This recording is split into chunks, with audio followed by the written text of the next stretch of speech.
ketika pengen nerapin EVT tapi tidak dengan setting belajar di meja. Halo, Assalamualaikum warahmatullahi wabarakatuh. Ketemu lagi dengan Yayasan Aurika di Surabaya dan bersama Bu Iva. Hai.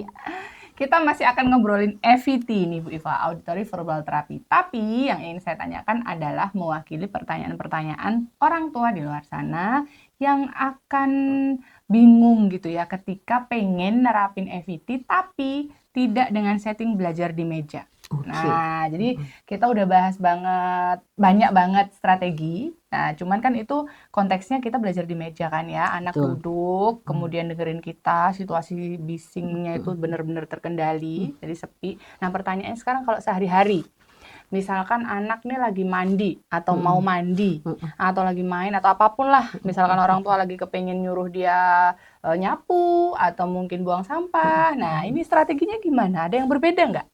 Oke, begini Bu Eli. Jadi strategi EVT itu kan banyak ya, banyak sekali strategi EVT. Tapi ada istilahnya yang paling penting gitu, yang harus kita ingat baik-baik, bahwa ada satu strategi yang disebut dengan auditory input first kalau bahasa Inggrisnya.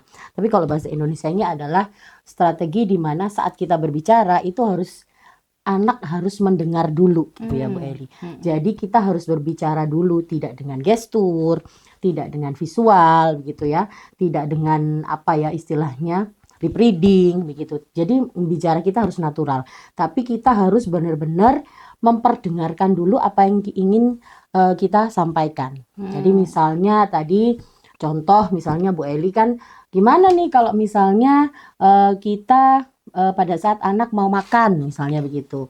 Nah, itu kan sehari-hari gitu ya.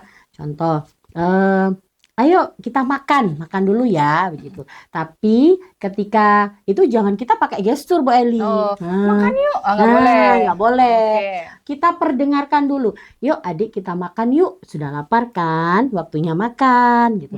Nanti kalau misalnya dia belum paham atau memang itu kata baru yang baru kita kenalkan ke dia gitu ya.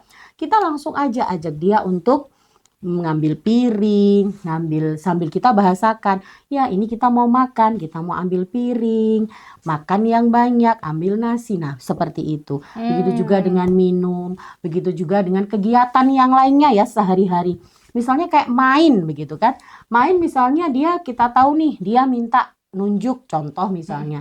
Anaknya nunjuk tuh di kotak di atas lemari misalnya. Nah gitu kita tahu nih, tapi kita nggak boleh langsung ambilin. Kita harus ngomong dulu, oh kamu mau main mobil, meskipun di dalam situ ada banyak mainan ya. Nah kita bahasakan dulu, kamu mau main mobil, main kereta, oh ya mau main mobil ya, main kereta ya, boleh main ya sama mama, kita main ya, kita ambil ya mainannya di atas. Nah itu kita ambil, lalu kalau misalnya dia kan belum paham kata main misalnya. Nah itu baru kita 2 kali 3 kali kita bahasakan, setelah itu kita ambil mainannya. Begitu Bu Eli. Jadi di auditory input first itu strategi itu adalah di mana jangan dilupakan ya, jangan yang Nggak boleh skip. Nah, nggak boleh ke skip, itu number one kalau kita mau melatih anak-anak untuk belajar mendengar.